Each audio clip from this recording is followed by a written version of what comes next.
таны дэргэд суугаа хайртай дотны хүнийхээ төлөө хурдыг, мөн аюулгүй бүсийг тухайн автомашиныхаа аюулгүй байдлыг бүрэн хангаад замын хөдөлгөөндөө гараарай.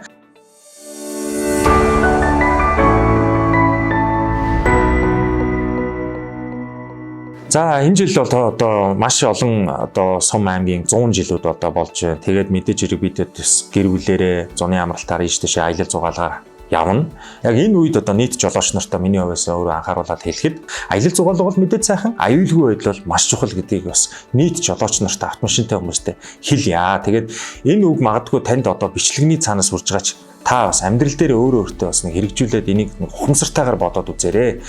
Нэг биш 2-3 удаа сонсоод ирэх юм бол танд бас илүү сайн буух болов гэж би бодож байна. За хүн болгон бие биендээ хайртай байцгаая. Автомашиныхаа ард аюулгүй байдал хангаарай.